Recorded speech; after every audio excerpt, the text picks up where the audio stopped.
Di antara kita, ada sekelompok wanita langka yang membawa kecerdasan yang tidak bisa diukur oleh standar konvensional. Sebuah kebijaksanaan tak kasat mata yang mengalir seperti sungai bawah tanah melalui lanskap kesadaran manusia.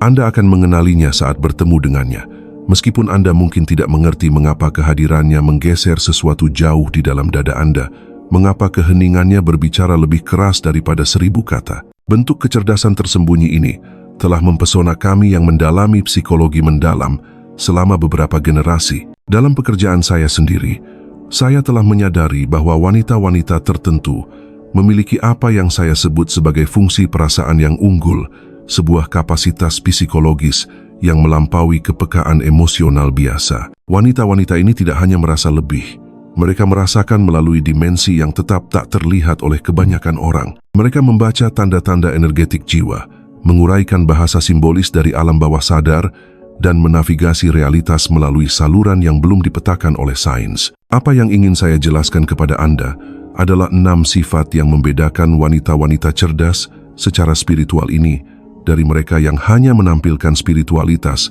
atau salah mengartikan reaktivitas emosional sebagai wawasan otentik. Karakteristik ini beroperasi dalam bayang-bayang kesadaran.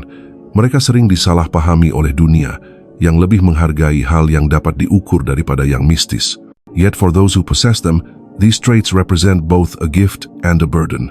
Sebuah panggilan yang menuntut mereka untuk berjalan di antara dua dunia sambil tetap membumi di dunia ini. Sifat tak kasat mata yang pertama terungkap melalui kemampuan luar biasa mereka untuk membaca energi yang tidak dapat dirasakan oleh orang lain. Saat ia memasuki sebuah ruangan, ada sesuatu yang bergeser.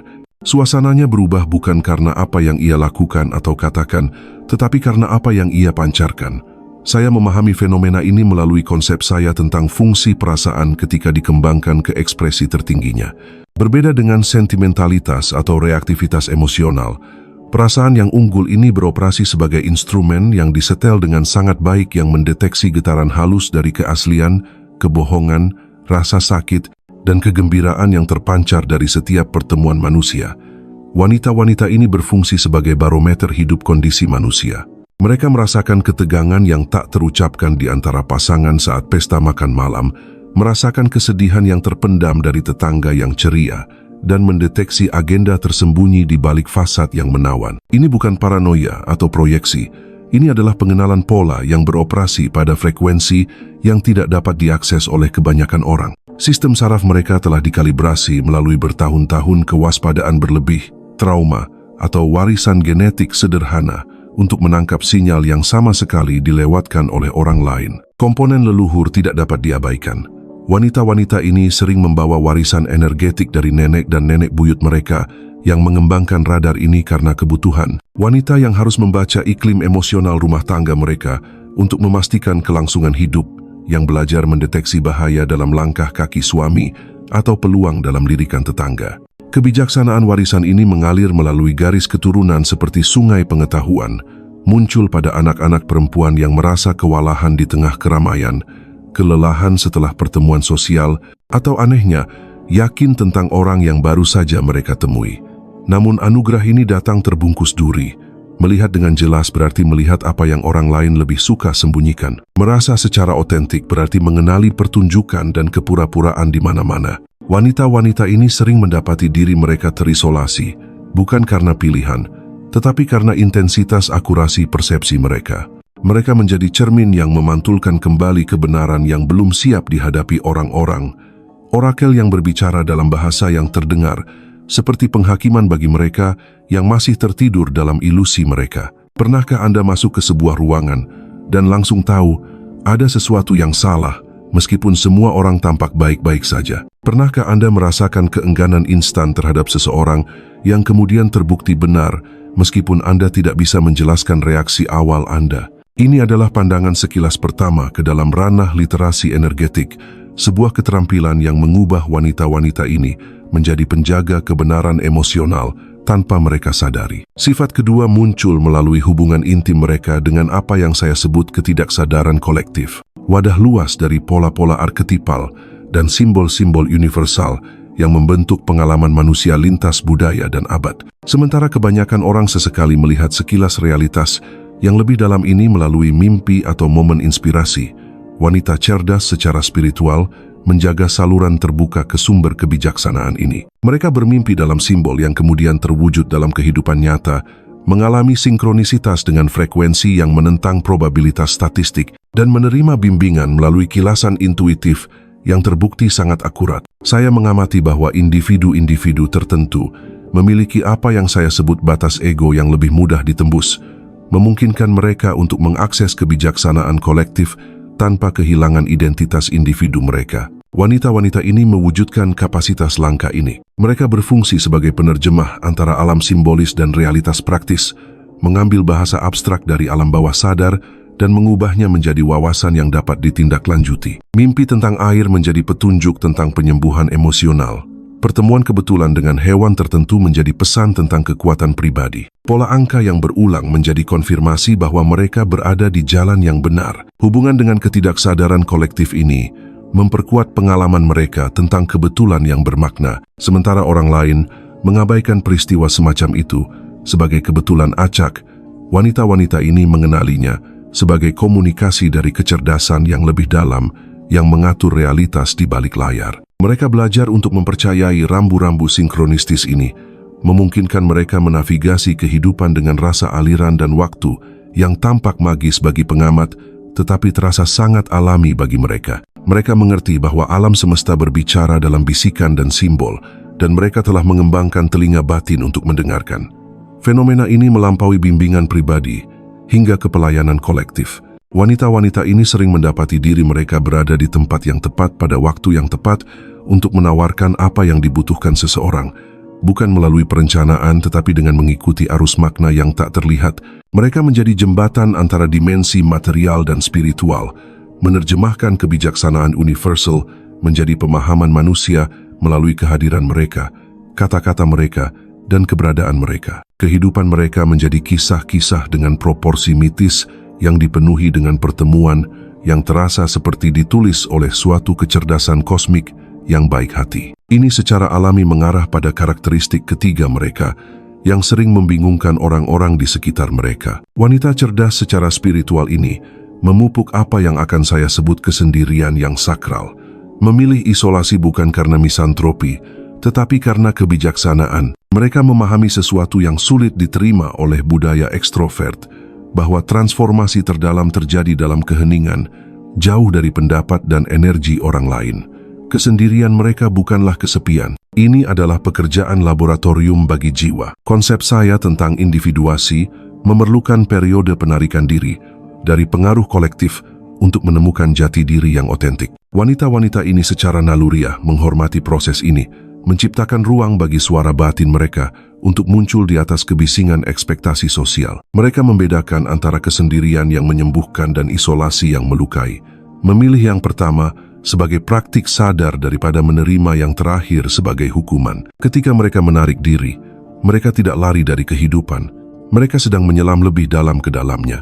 Sifat sakral dari kesendirian mereka menjadi jelas dalam cara mereka menggunakan waktu ini. Daripada mematikan rasa dengan gangguan, mereka terlibat dalam praktik yang meningkatkan hubungan mereka dengan kebijaksanaan batin. Mereka menulis jurnal, bermeditasi, berkreasi, atau hanya duduk dalam keheningan, membiarkan endapan pengalaman sehari-hari mengendap sehingga kejernihan dapat muncul. Periode penarikan diri ini menjadi waktu kreativitas yang intens dan komunikasi spiritual, ketika wawasan diunduh dan perspektif bergeser dengan cara yang mengubah seluruh pemahaman mereka tentang keberadaan. Namun ritme alami penarikan dan keterlibatan ini sering membingungkan anggota keluarga dan teman-teman yang menafsirkan kebutuhan mereka akan ruang sebagai penolakan atau depresi. Wanita-wanita ini harus belajar untuk menghormati siklus energetik mereka tanpa rasa bersalah. Memahami bahwa kedalaman mereka memerlukan kembali secara teratur ke sumur batin. Mereka menemukan bahwa mencoba mempertahankan hubungan sosial yang konstan akan menguras sumber daya spiritual mereka dan mengurangi kemampuan mereka untuk melayani orang lain secara otentik. Kesendirian mereka menjadi tindakan pelestarian diri yang pada akhirnya menguntungkan semua orang di orbit mereka. Sifat keempat mengungkapkan mungkin aspek paling mendalam dari kecerdasan spiritual mereka, kapasitas mereka untuk mengubah penderitaan pribadi menjadi kebijaksanaan universal melalui apa yang saya sebut fungsi transenden. Wanita-wanita ini tidak hanya menanggung rasa sakit, mereka mengubahnya melalui proses alkimia. Mereka turun secara sukarela ke dunia bawah mereka sendiri, menghadapi iblis yang dihindari orang lain seumur hidup, dan muncul membawa harta karun yang hanya dapat ditemukan di kedalaman neraka pribadi. Proses ini mencerminkan arketipe kuno dari penyembuh yang terluka, orang yang mendapatkan kekuatan untuk menyembuhkan orang lain justru melalui pengetahuan intim tentang penderitaan. Saya mengenali pola ini pada banyak pasien saya, terutama wanita yang telah mengalami trauma atau kehilangan yang signifikan. Daripada tetap menjadi korban dari keadaan mereka, mereka mengubah luka mereka menjadi sumber welas asih dan wawasan yang dapat melayani proses penyembuhan kolektif. Rasa sakit mereka menjadi kualifikasi mereka, penderitaan mereka, sertifikasi mereka sebagai pemandu bagi orang lain yang berjalan di jalan yang sama. Fungsi transenden beroperasi dengan menahan pertentangan dalam ketegangan sampai kemungkinan ketiga muncul. Wanita-wanita ini belajar untuk merangkul terang dan bayangan mereka, kegembiraan dan kesedihan mereka, kekuatan dan kerentanan mereka. Alih-alih memilih sisi dalam perang antara kekuatan yang berlawanan di dalam diri mereka, mereka menjadi pernikahan suci dari pertentangan ini, melahirkan tingkat kesadaran baru yang melampaui konflik asli. Keutuhan mereka yang terintegrasi menjadi suar bagi orang lain yang masih berjuang dengan fragmentasi batin. Proses alkimia ini membutuhkan keberanian dan komitmen yang luar biasa pada kebenaran di atas kenyamanan. Wanita-wanita ini harus bersedia merasakan segalanya sepenuhnya untuk menahan godaan untuk melewati rasa sakit mereka secara spiritual melalui pengampunan dini atau pemikiran positif. Mereka belajar bahwa penyembuhan bukanlah ketiadaan luka, tetapi transformasi luka menjadi kebijaksanaan. Bekas luka mereka menjadi situs suci, tujuan ziarah bagi jiwa mereka sendiri, dan akhirnya bagi orang lain yang mencari transformasi serupa. Tanggung jawab yang datang dengan kebijaksanaan ini tidak dapat diremehkan. Begitu Anda telah mengubah timah menjadi emas, begitu Anda telah berjalan melalui api dan muncul dimurnikan daripada dihancurkan, Anda menjadi bertanggung jawab atas proses penyembuhan kolektif. Wanita-wanita ini sering mendapati diri mereka tertarik untuk melayani sebagai konselor, guru, seniman, atau penyembuh, menggunakan rasa sakit mereka yang telah diubah sebagai obat untuk dunia yang terluka. Ciri khas kelima dari wanita-wanita ini bukanlah sesuatu yang Anda dengar dalam kata-kata mereka, tetapi sesuatu yang Anda rasakan dalam kehadiran mereka. Saya menggambarkannya sebagai kehadiran yang terapeutik, cara berkomunikasi yang lebih sedikit mengandalkan ucapan dan lebih banyak pada getaran keberadaan itu sendiri. Bagi mereka, keheningan tidak pernah kosong. Ia adalah kefasihan yang murni. Ketenangan mereka dapat menyembuhkan dengan cara yang tidak bisa dilakukan oleh 100 khotbah. Seringkali hadiah terbesar yang mereka berikan kepada orang lain bukanlah nasihat atau solusi, tetapi kesediaan untuk duduk di samping mereka, untuk menyaksikan realitas mereka tanpa penghakiman, tanpa campur tangan, tanpa mencoba memperbaiki apa yang sedang terjadi. Bentuk komunikasi ini melewati akal dan berbicara langsung ke jiwa. Ketika seorang wanita seperti itu memasuki ruang yang ditandai oleh penderitaan, kehadirannya saja sudah berbisik, adalah mungkin untuk bertahan, adalah mungkin untuk keluar dari kegelapan dengan cahaya yang masih utuh. Dia tidak perlu menceritakan kembali perjuangannya atau menghiasinya dengan slogan-slogan inspirasional. Keberadaannya yang membumi, utuh, dan tidak hancur sudah menjadi kesaksian hidup bahwa transformasi itu nyata. Karena mereka tahu kekuatan bahasa, mereka tidak pernah menggunakannya sembarangan. Bagi mereka, kata-kata adalah instrumen, bukan kebisingan. Setiap suku kata dibobot dengan niat, dipilih untuk kejelasan daripada kelebihan. Mereka memahami bahwa ucapan dapat menciptakan atau menghancurkan, memperbaiki atau melukai. Di mana banyak orang menyebarkan kata-kata dengan longgar, mereka berbicara dengan hemat, mengetahui bahwa dalam pengendalian terdapat resonansi. Keheningan mereka membawa kepenuhan dan welas asih yang tak terucapkan. Sebuah kedalaman yang menyimpan lebih banyak makna daripada obrolan apapun. Disiplin dengan ekspresi ini meluas ke cara mereka mengelola energi mereka. Mereka telah belajar, seringkali melalui trial and error, bahwa kepekaan memerlukan pengelolaan. Tidak setiap ruangan pantas mendapatkan keterbukaan penuh mereka. Tidak setiap percakapan layak mendapatkan perhatian terdalam mereka. Dengan menghormati batasan-batasan alami ini, mereka dapat memberi dengan murah hati tanpa menghabiskan diri mereka sendiri. Seperti musisi berpengalaman, mereka tahu kapan harus membiarkan suara memenuhi udara dan kapan harus beristirahat dalam keheningan. Tidak heran jika orang sering melaporkan merasa terangkat bahkan setelah kontak singkat dengan mereka. Ini bukan kebetulan. Mereka pada dasarnya adalah garpu tala manusia yang beresonansi pada frekuensi yang lebih tinggi dan menarik orang lain ke dalam keselarasan melalui penyesuaian bawah sadar tanpa satu kata pun. Mereka mengingatkan orang lain tentang kapasitas bawaan mereka untuk keseimbangan, untuk kejelasan, untuk kedamaian. Kualitas keenam dan terakhir mengungkapkan dirinya bukan dalam apa yang mereka lakukan, tetapi dalam apa yang kehidupan bawa kepada mereka. Wanita-wanita ini tampaknya hidup dalam suasana di mana makna berkumpul, di mana kebetulan menjadi sakral, di mana sinkronisitas adalah aturan daripada pengecualian. Mereka tidak mengejar pertemuan mistis, mereka menariknya. Kesadaran mereka beroperasi seperti suar yang memanggil pengalaman, orang dan peluang, yang memajukan evolusi mereka sendiri dan kebangkitan orang-orang di sekitar mereka. Saya menyebut fenomena ini sinkronisitas, ketertarikan, pengelompokan kebetulan-kebetulan bermakna yang tidak dapat dijelaskan oleh kebetulan semata. Di mana orang lain mencari tanda-tanda dengan panik, wanita-wanita ini hanya hidup dalam keselarasan dan tanda-tanda itu datang. Kehidupan mereka terbaca seperti teks-teks suci yang dipenuhi dengan bab-bab yang ditulis oleh kecerdasan tak terlihat yang mengatur momen dengan presisi dan tujuan. Magnetisme ini berfungsi melalui apa yang saya identifikasi sebagai kompleks-kompleks otonom. Pada kebanyakan orang, pola-pola batin ini bertindak secara tidak sadar, memproyeksikan kekacauan dan distorsi ke dalam hubungan. Tetapi pada wanita dengan kecerdasan spiritual, mekanisme yang sama menjadi lebih halus. Kehidupan batin mereka berubah menjadi antena yang disetel ke frekuensi kebenaran dan tujuan. Namun anugerah semacam itu memerlukan kearifan yang cermat. Tidak semua yang berkilau adalah petunjuk ilahi. Tidak setiap kebetulan adalah takdir. Mereka harus belajar untuk memisahkan arahan yang asli dari fantasi yang didorong oleh ego, waktu yang sakral dari ketidaksabaran pribadi. Tanpa kejelasan ini, anugerah mereka bisa dengan mudah tergelincir ke dalam ilusi. Dengannya, mereka menjadi navigator ulung, mengemudikan lautan kehidupan dengan kepercayaan dan kearifan. Kehadiran mereka di lingkaran manapun pasti akan menimbulkan perubahan.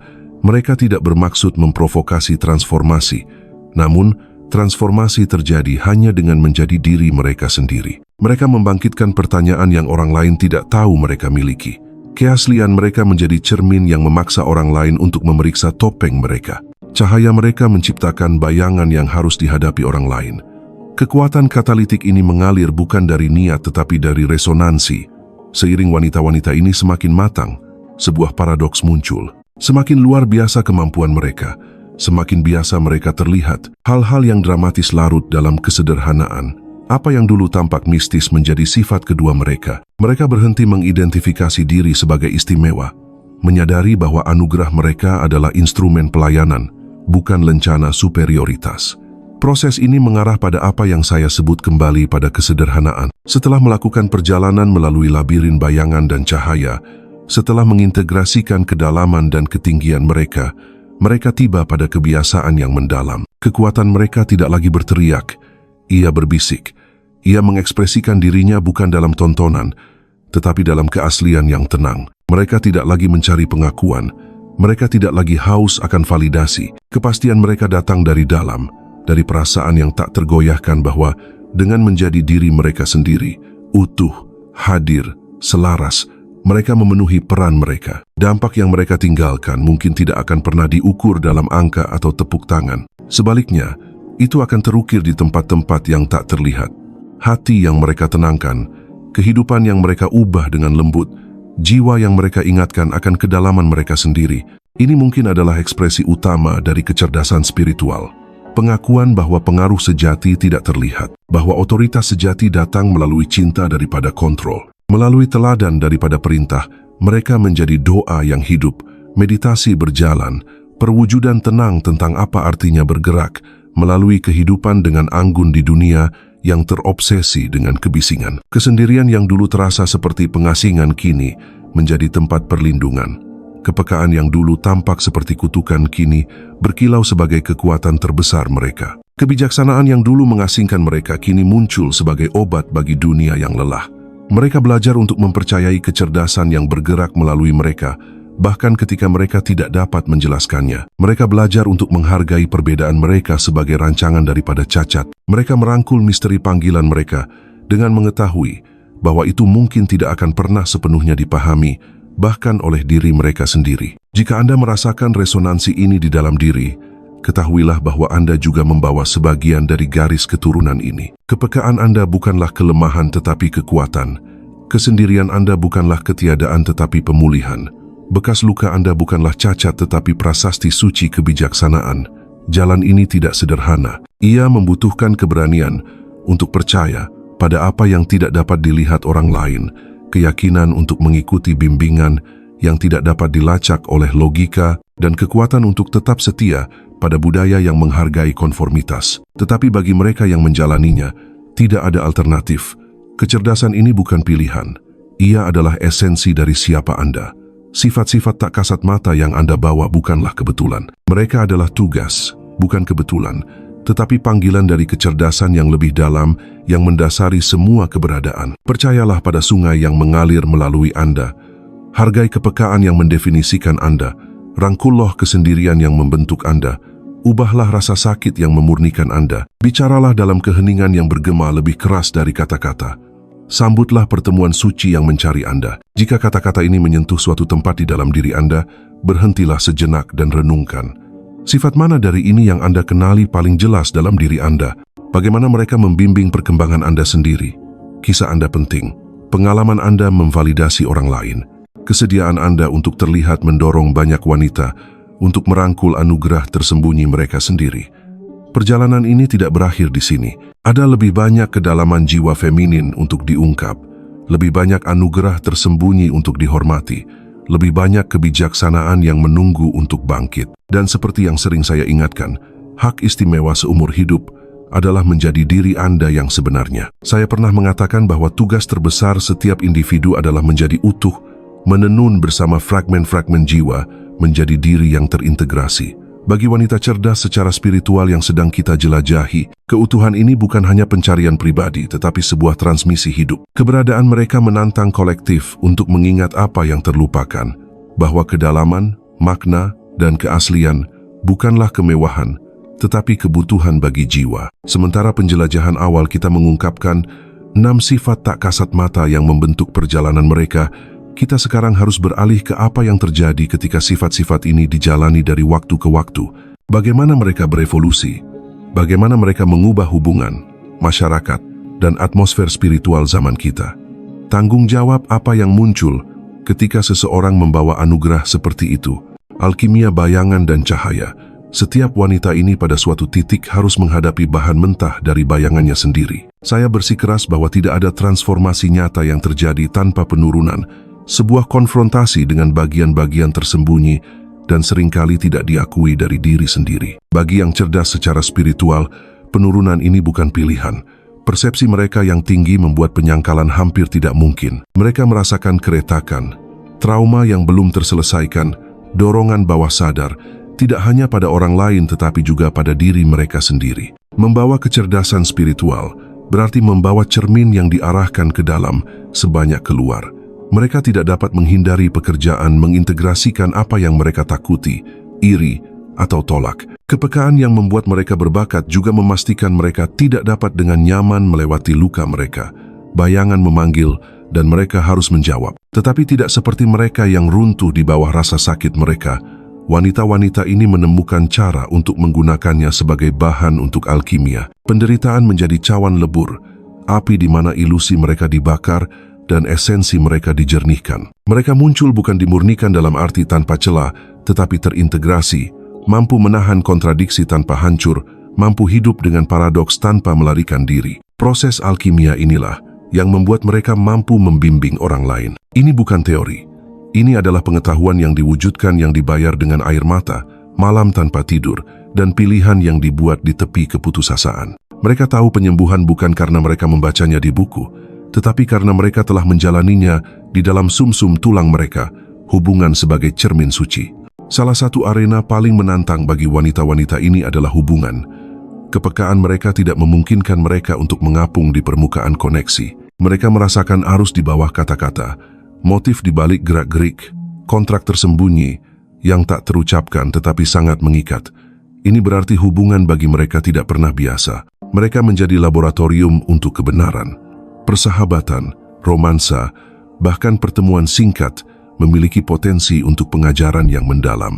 Sementara orang lain mungkin puas dengan kepura-puraan yang sopan, wanita-wanita ini melihat terlalu jelas. Mereka tahu kapan kasih sayang itu tulus dan kapan itu strategi. Mereka merasakan kapan keintiman itu otentik dan kapan itu pertunjukan.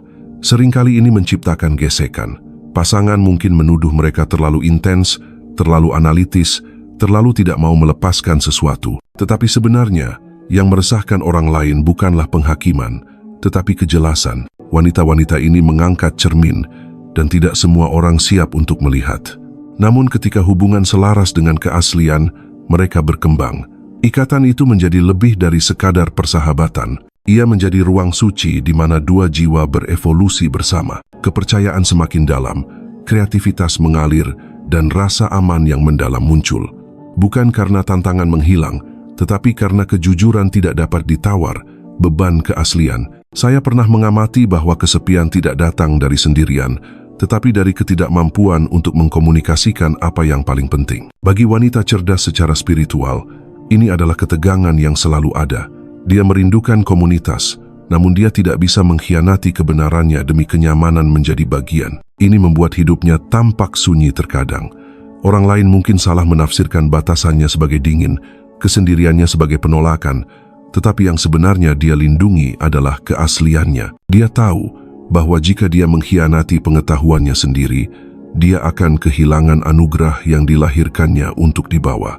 Beban keaslian berarti dia akan sering disalahpahami. Penolakannya untuk berpartisipasi dalam permainan dangkal, keengganannya untuk mengangguk setuju dengan kebohongan, pilihannya untuk menarik diri daripada menyesuaikan diri, hal-hal ini dapat membuatnya kehilangan persahabatan, status, bahkan cinta. Tetapi seiring waktu dia belajar bahwa harga kompromi jauh lebih besar daripada harga berdiri sendiri, menjalani sinkronisitas. Salah satu aspek paling luar biasa dari perjalanan mereka adalah cara sinkronisitas menjadi prinsip pemandu. Saya mendefinisikan sinkronisitas sebagai kebetulan yang bermakna, pertemuan peristiwa dalam dan luar dengan cara yang menentang probabilitas namun membawa makna yang mendalam. Bagi wanita-wanita ini, sinkronisitas tidak jarang terjadi. Ia terjalin dalam kehidupan sehari-hari. Mereka memperhatikan polanya. Orang lain mengabaikan simbol berulang dalam mimpi yang bergema dalam pertemuan nyata. Orang asing yang kata-katanya menjawab pertanyaan yang tak terucapkan. Waktu peluang yang datang tepat saat mereka siap menerimanya. Hidup dengan sinkronisitas membutuhkan kepercayaan. Ia menuntut penyerahan diri pada kecerdasan yang lebih besar, kesediaan untuk bergerak ketika tanda-tanda muncul, bahkan ketika logika menolak. Ini bukan takhayul, tetapi keselarasan. Mereka belajar untuk hidup seolah-olah kehidupan itu sendiri berbicara kepada mereka, karena memang begitu. Cara hidup ini sering membingungkan orang-orang di sekitar mereka. Teman mungkin menyebutnya keberuntungan, takdir, atau kebetulan. Tetapi bagi wanita-wanita ini, rasanya seperti kemitraan dengan alam semesta. Mereka mengerti bahwa makna bukanlah sesuatu yang harus dibuat, tetapi sesuatu yang harus dirasakan. Dan ketika dirasakan, itu menunjukkan jalan. Pelayanan tanpa pertunjukan. Seiring perjalanan mereka semakin dalam, banyak dari wanita-wanita ini dipanggil ke dalam peran pelayanan sebagai penyembuh, guru, seniman, pemandu. Tetapi aspek yang paling luar biasa dari pelayanan mereka adalah bahwa itu tidak bergantung pada pertunjukan. Mereka tidak membutuhkan panggung, sorotan, atau gelar. Pelayanan mereka mengalir melalui jalinan kehidupan biasa mereka. Sebuah percakapan di halte bus, pandangan sekilas di seberang ruangan yang ramai, beberapa kata yang diucapkan pada waktu yang tepat. Tindakan-tindakan kecil ini beriak keluar dengan cara yang mungkin tidak pernah mereka lihat sepenuhnya. Keberadaan mereka menjadi sebuah pelayanan, sebuah persembahan kehadiran yang menyembuhkan tanpa tontonan. Saya mencatat bahwa tanda transformasi sejati adalah kesederhanaan. Wanita cerdas secara spiritual mewujudkan ini. Dia tidak perlu mengumumkan kebijaksanaannya, dia menjalaninya, dan dengan melakukannya, Dia mengundang orang lain untuk mengingat kebijaksanaan mereka sendiri. Ketegangan budaya. Setiap era membawa kebutaannya sendiri. Di zaman saya, kebutaannya adalah materialisme ilmiah. Keyakinan bahwa hanya apa yang dapat diukur, ditimbang, atau dibedah yang nyata. Di setiap zaman, wanita cerdas secara spiritual selalu menonjol karena mereka mewujudkan apa yang tidak dapat diukur, kedalaman. Ini menciptakan ketegangan. Dunia menghargai kecepatan, tetapi mereka bergerak sesuai ritme intuisi. Budaya merayakan visibilitas, tetapi pekerjaan terbesar mereka terjadi dalam ketenangan. Masyarakat memuji pencapaian eksternal, sementara mereka mengukur kehidupan dengan transformasi batin. Hidup dalam kontras seperti itu berarti hidup sebagai paradoks, selalu sedikit tidak sinkron dengan irama dominan zaman itu. Dan namun justru disonansi inilah yang memberi mereka kekuatan. Mereka mengingatkan kita bahwa hidup bukanlah perlombaan, tetapi sebuah ziarah. Bahwa nilai tidak terletak pada penampilan tetapi pada keaslian. Bahwa kebijaksanaan tidaklah keras tetapi beresonansi, transmisi generasi. Seseorang tidak dapat berbicara tentang wanita-wanita ini tanpa mengakui garis keturunan yang mereka bawa. Anugerah mereka jarang muncul dalam isolasi. Seringkali mereka mewarisi kepekaan psikis yang diasah oleh generasi wanita yang tidak punya pilihan selain membaca yang tak terlihat. Nenek yang tahu kapan bahaya sudah dekat dari perubahan nada suara suami. Ibu yang merasakan pengkhianatan dalam keheningan di antara kata-kata. Leluhur yang bertahan hidup bukan dengan kekuatan tetapi dengan intuisi. Kebijaksanaan leluhur ini tidak lenyap. Ia terus hidup, terkode dalam sistem saraf, dibisikkan dalam mimpi, dibawa dalam naluri halus anak-anak perempuan yang mungkin bahkan tidak tahu ceritanya, tetapi tetap membawa jejaknya. Wanita cerdas secara spiritual sering menemukan bahwa apa yang dia rasakan bukan hanya miliknya, tetapi gema dari kehidupan sebelumnya. Dia membawa ingatan akan strategi bertahan hidup, sisa-sisa trauma, dan berkah kekuatan yang telah diturunkan seperti pusaka suci. Ketika dia belajar untuk bekerja dengan warisan ini secara sadar, itu menjadi sumber kekuatan yang luar biasa. Dia menjadi bukan hanya seorang individu tetapi jembatan hidup antara masa lalu dan masa depan. Penyembuhannya menyembuhkan ke belakang dan ke depan, mengubah garis keluarga, mengubah takdir. Saya menyebut ini pekerjaan ketidaksadaran kolektif. Pengakuan bahwa jiwa pribadi kita selalu terjerat dengan pola-pola yang lebih besar yang membentang lintas generasi. Paradoks visibilitas. Ada sebuah paradoks yang berjalan melalui kehidupan para wanita ini. Di satu sisi, anugerah mereka menarik perhatian. Orang-orang merasakan sesuatu yang tidak biasa tentang mereka. Mereka dicari untuk nasihat, kenyamanan, atau sekadar aura yang mereka bawa. Di sisi lain, mereka sering merindukan ketidakterlihatan, kebebasan untuk bergerak di dunia tanpa terus-menerus ditarik ke dalam kebutuhan orang lain. Paradoks ini menciptakan tarian seumur hidup antara kehadiran dan penarikan diri. Terkadang mereka melangkah maju, menyuarakan kebenaran ke dalam ruang yang sangat membutuhkannya. Di lain waktu mereka menghilang ke dalam kesendirian, melindungi api batin mereka agar tidak terkonsumsi oleh tuntutan yang terus-menerus. Seiring waktu mereka menemukan bahwa ritme ini, kemunculan dan penarikan diri, visibilitas dan ketidakterlihatan, bukanlah sebuah kekurangan tetapi sebuah rancangan. Sama seperti bulan yang membesar dan mengecil, kehadiran mereka mengikuti siklus. Mereka belajar untuk menghormati musim-musim energi mereka, memberi ketika sumur penuh, mundur ketika saatnya untuk mengisi kembali beban proyeksi. Hidup sebagai cermin berarti menanggung proyeksi. Orang lain melihat dalam diri mereka apa yang tidak bisa mereka hadapi dalam diri mereka sendiri. Beberapa akan mengidealkan mereka, menyebut mereka malaikat, penyembuh, bahkan penyelamat. Yang lain akan membenci mereka, menuduh mereka terlalu sensitif, terlalu intens, terlalu berbeda. Kedua respons ini meleset dari kebenaran.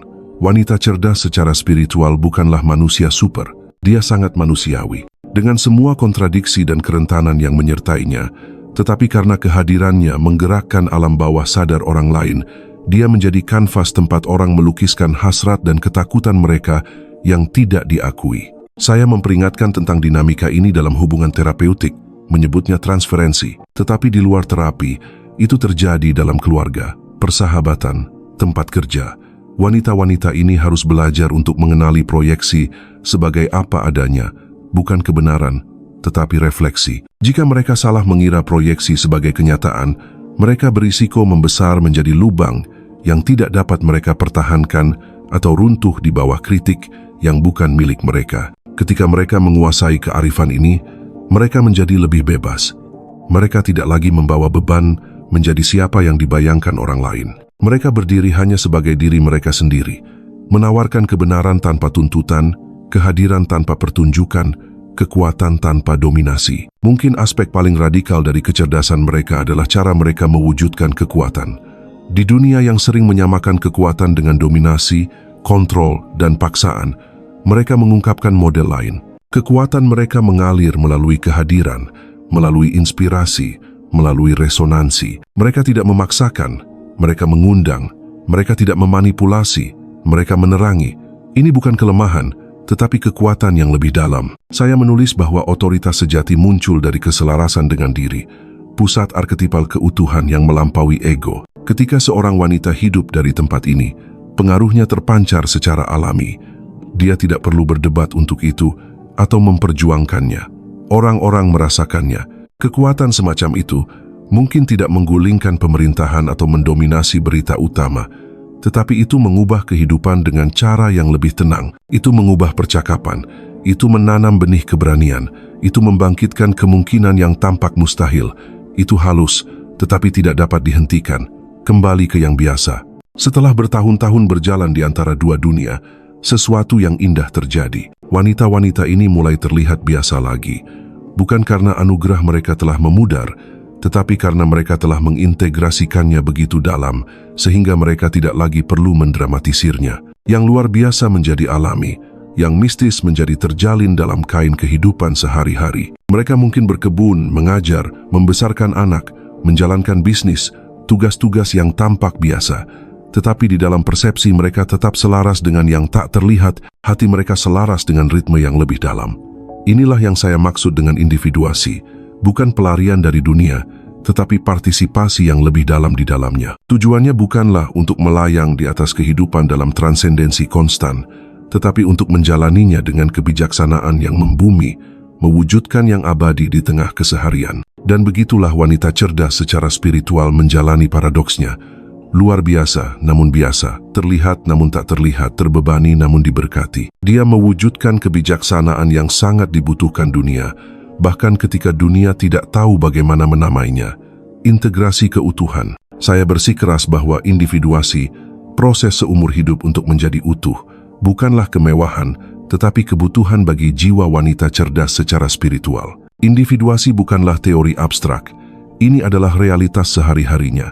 Dia hidup di persimpangan terang dan bayangan, terus-menerus mengintegrasikan apa yang lebih suka diabaikan orang lain. Kecerdasannya bukan tentang mengumpulkan fakta atau menguasai teknik. Ini tentang menenun bersama semua bagian dirinya, yang intuitif dan rasional, yang sensitif dan kuat, yang gembira dan berduka. Dia tidak berusaha untuk menghilangkan kontradiksi. Dia berusaha untuk merangkulnya sampai harmoni yang lebih dalam muncul. Inilah sebabnya dia begitu sering membingungkan harapan orang lain. Tepat ketika orang berpikir mereka mengenalnya, dia berubah. Tepat ketika masyarakat mencoba membatasinya, dia meluas. Dia mewujudkan apa yang saya sebut fungsi transenden. Kemampuan misterius jiwa untuk melahirkan kemungkinan baru.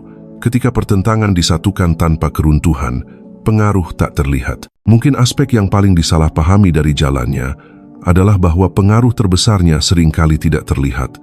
Dia tidak membangun kerajaan atau menuntut sorotan. Kekuatannya bergerak melalui saluran yang lebih halus. Kata-kata yang diucapkan pada waktu yang tepat, kehadiran yang menenangkan kekacauan, keheningan yang mengungkap kebenaran. Wanita cerdas secara spiritual mungkin tidak akan pernah ditulis dalam buku-buku sejarah, tetapi dampaknya beriak melalui keluarga, komunitas, dan generasi. Seorang anak tumbuh lebih bebas karena dia menolak untuk melanggengkan kebisuan. Seorang teman menemukan keberanian karena dia mencontohkan keaslian. Seorang pasangan terbangun karena dia bersikeras pada kedalaman daripada pertunjukan. Dalam budaya yang terobsesi dengan visibilitas, dia mengajarkan bahwa yang tak terlihat sama nyatanya, sama kuatnya, seperti akar di bawah tanah. Pengaruhnya menopang kehidupan bahkan ketika tidak diakui. Warisan kepekaan. Terlalu lama, kepekaan telah dianggap sebagai kelemahan. Tetapi saya tahu, dan wanita-wanita ini membuktikan bahwa kepekaan adalah bentuk kecerdasan, yang merasakan apa yang ada di bawah permukaan, yang mendengar bisikan alam bawah sadar, yang merasakan masa depan bergerak sebelum tiba.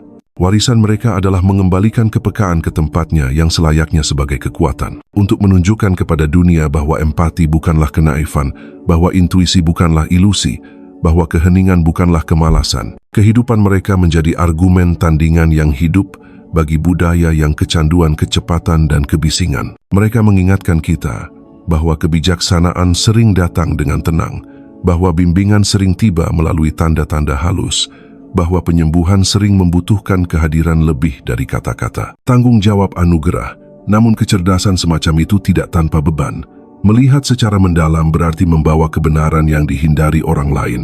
Merasa secara intens berarti berisiko kelelahan. Hidup secara otentik berarti menghadapi penolakan. Wanita cerdas secara spiritual belajar bahwa tanggung jawab tumbuh seiring dengan anugerah.